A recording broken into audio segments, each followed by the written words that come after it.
Karibu mpenzi mtazamaji na msikilizaji katika ufafanuzi kuhusu upekee wa kifo cha Bwana wetu Yesu Kristo msalabani, kifo ambacho kwa njia yake kimetupatia uzima wa milele. Ninayekuletea ufafanuzi huu naitwa Padri Kevin Onesmo Mkama wa Jimbo Kuu Katoliki Mwanza. Ndugu zangu, tunapaswa kutambua kwamba Bwana wetu Yesu Kristo hakuwa mtu wa kwanza kusulubishwa msalabani na wala hakuwa mtu wa mwisho kusulubishwa msalabani. Kabla yake wako watu wengi waliosulubishwa kabla yake, wakiwemo hata Wayahudi wenzake, na hata baada yake pia wako watu wengi waliosulubishwa msalabani. Sasa iweje kifo chake kiwe ni cha pekee sana na kitambulike kwamba kimetuletea uzima wa milele? Basi kabla hatujajibu swali hilo, tuangalie kidogo historia inatuambia nini. Katika historia ya taifa la Kiyahudi au la Waisraeli, tunaelezwa kwamba kati ya mwaka 88 hadi mwaka 83 kabla ya Kristo, mtu mmoja aitwaye Alexander Janneus aliwasulubisha Wayahudi 800 msalabani, na wengi wao walikuwa ni Mafarisayo kwa sababu tu walimpinga, na aliwasulubisha pale msalabani na kuwaua mbele ya wake zao na mbele ya watoto wao. Kwa hiyo tunaona huyu ambaye ni Myahudi, alikuwa Myahudi huyu Alexander Janneus, anawasulubisha Wayahudi wenzake 800. Na hata nyakati za Warumi ambao Yesu aliishi kipindi hicho, Warumi wakiitawala Israeli, hata nyakati za Warumi wako watu wengi walisulubishwa kwa makosa makubwa matatu. Warumi walikuwa kwa kawaida wanamsulubisha mtu msalabani kwa makosa makubwa matatu. Kosa la uasi au uhaini, ikiwa mtu anataka kuipindua serikali au anajitangazia mamlaka tofauti na yale yaliyopo. Lakini ikiwa ni mtu alifanya kosa la uuaji, ameua, au ikiwa ni mtu amefanya ujambazi wa kutumia silaha. Na kwa sababu ya ukubwa na ubaya wa kumsulubisha mtu msalabani, Warumi waliamuru kwamba anayepaswa kusulubiwa msalabani ni raia yoyote asiye Mrumi, isipokuwa tu Mrumi atawajibika kusulubishwa msalabani kwa makosa makubwa, mfano askari wa Kirumi akitoroka vitani. Warumi walikuwa ni watu wa vita. Kwa hiyo ili kutoa fundisho kwa askari wake kwamba wanapaswa kuwa majasiri kukabiliana na vita, hawapaswi kutoroka, basi askari yoyote aliyetoroka vitani alisulubiwa msalabani. Lakini vinginevyo kwa hali ya kawaida ilikuwa ni sheria ambayo inawahusu raia wasio wa Kirumi. Tena hasa mateka wa vita, wakiteka watu vitani wanakuja kuwaua msalabani.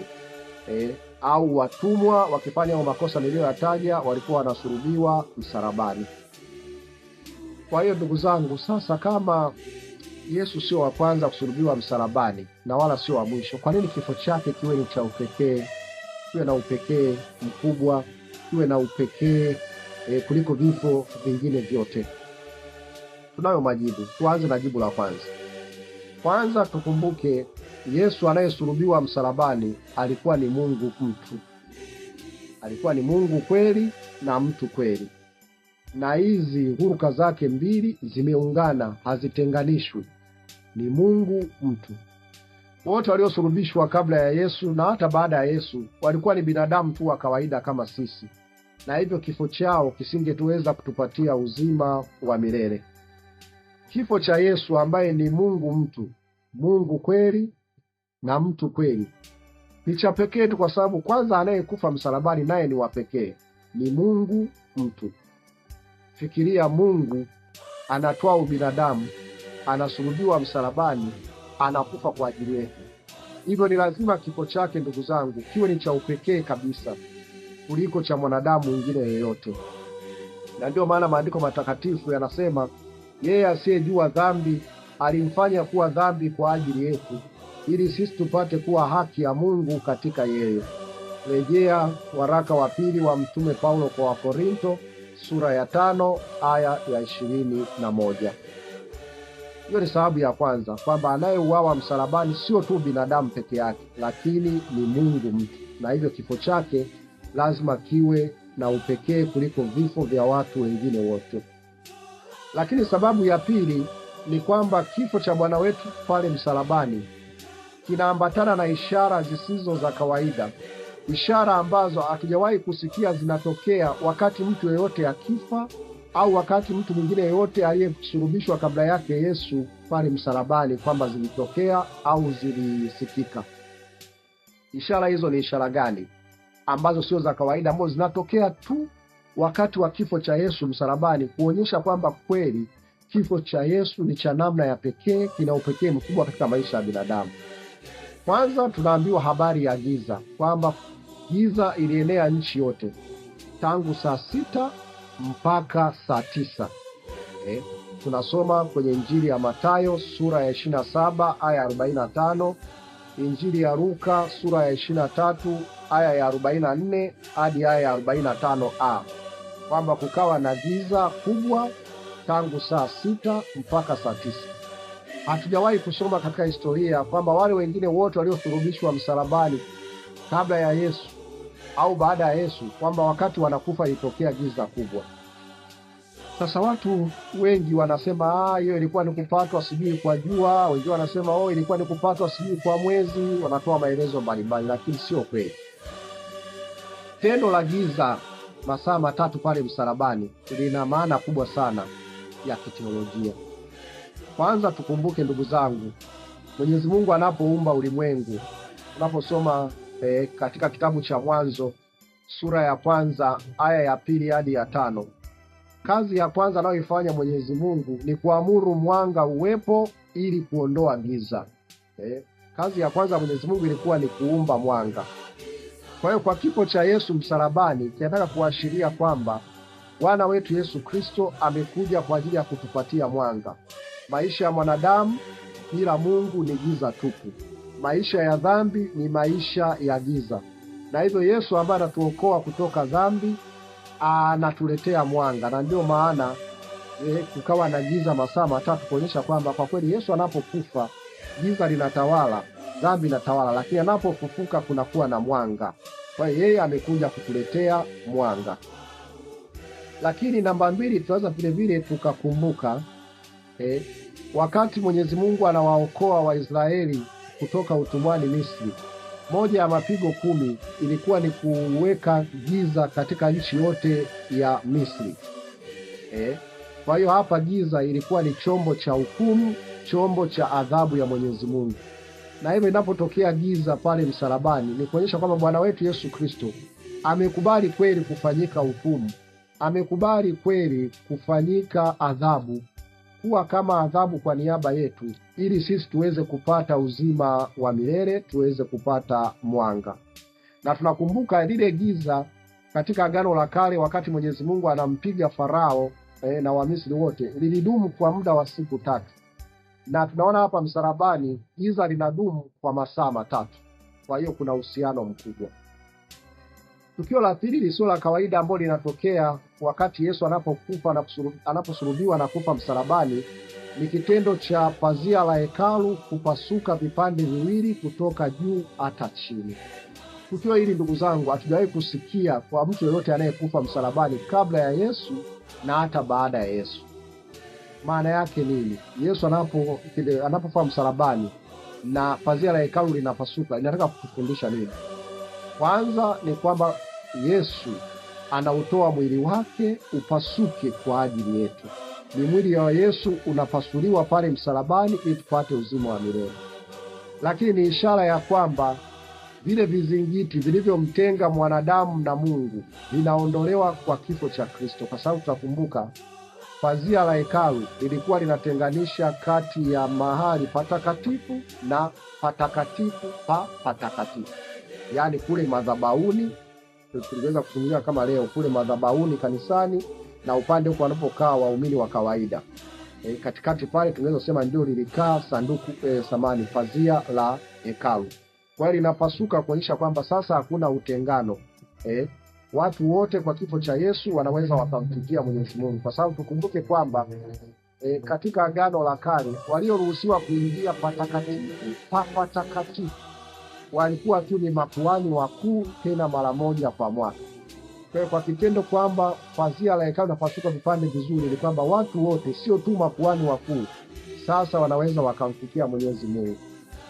Na hivyo kwa tendo hilo la kupasuka kwa pazia la hekalu ni kwamba kwa kifo cha Yesu, ndugu zangu, sisi wote tunaweza kumfikia Mwenyezi Mungu.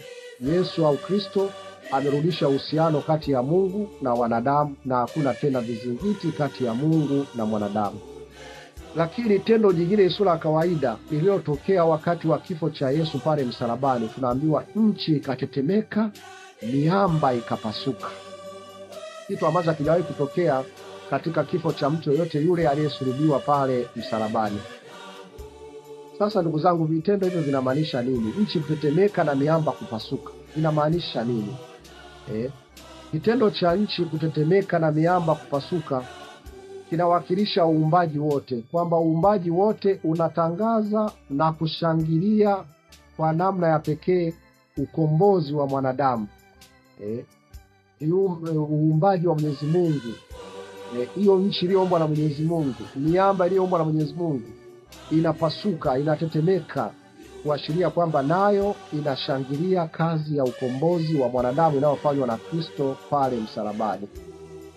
Lakini vile vile kitendo cha nchi kutetemeka na miamba kupasuka ni kitendo ambacho kinatafsiriwa kama maandalizi ya ufufuko wa wale waliokuwa makaburini, ambao miili yao tunaambiwa baadaye itafufuka pia.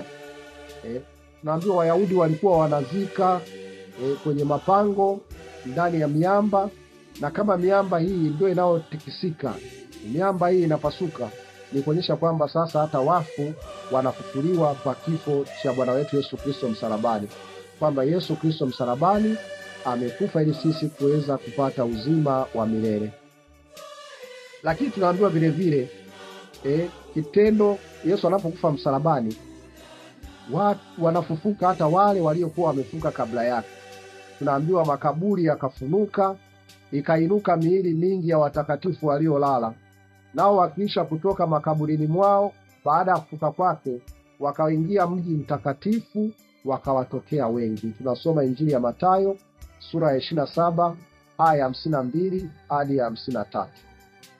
Tukio hili la kwamba marehemu wanatoka kwenye makaburi na wanaanza kuwatokea watu, hatujalisikia kwa yoyote yule aliyesulubishwa msalabani kabla ya Yesu au baada ya Yesu kwamba lilitokea.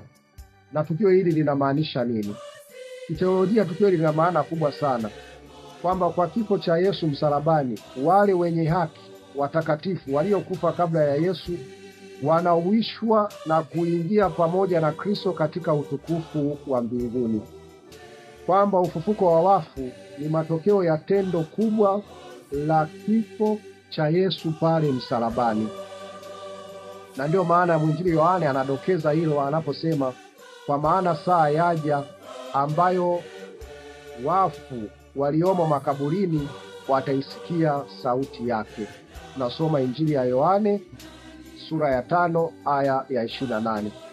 Kumbe kwa kifo cha Yesu Kristo sisi sote tunao ufufuko katika ulimwengu ujao. Hakuna mwingine aliyekufa msalabani ambaye kwa kifo chake watu wengine wote wanapata uzima wa milele. Ni Yesu peke yake, na ndio maana kifo chake kinakuwa ni cha pekee sana. Ndugu zangu, sababu ya tatu inayofanya kifo cha Yesu kiwe ni cha pekee zaidi, ile tamko la jemedari wa Kirumi pale msalabani.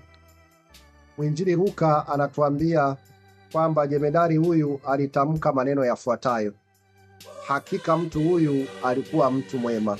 Tunasoma Injili ya Luka sura ya 23 aya 47. Lakini wainjili wengine Mathayo na Marko wanatueleza kwamba jemedari huyu pamoja na wenzake walitamka, hakika mtu huyu alikuwa mwana wa Mungu. Rejea Injili ya Mathayo sura ya 27 aya 54 na Injili ya Marko sura ya 15 aya ya 38. Huyu jemedari wa Kirumi ambaye anahusika katika shughuli ya kumsulubisha Yesu anashangaa, anashangaa kwa sababu katika uzoefu wake wa kuua watu msalabani, wa kusulubisha watu msalabani, hajawahi kuona kifo cha namna hii. Ana uzoefu, amesulubisha wengi, ameona vifo vingi, lakini kifo cha Yesu kinamshangaza mpaka anafikia hatua ya kusema hakika mtu huyu alikuwa mwema, hakika mtu huyu alikuwa mwana wa Mungu. Huyu jemedari anaposema hakika mtu huyu alikuwa mwema, anataka kutuambia kwamba hakika mtu huyu hakuwa na hatia, amesulubiwa bila kuwa na hatia. Na kwa kweli kitendo cha yeye kusema hivyo kinatukumbusha hata yale maneno ya nabii Isaya. Anasema nabii Isaya, lakini alijeruhiwa kwa sababu ya dhambi zetu, aliumizwa kwa sababu ya maovu yetu. Kwa kuadhibiwa kwake sisi tumepata uhai, na kwa kupigwa kwake sisi tumepona. Lakini Mwenyezi Mungu alimtwika adhabu ambayo sisi wenyewe tuliistahili. Kitabu cha nabii Isaya sura ya 53 aya ya 5 hadi aya ya 6.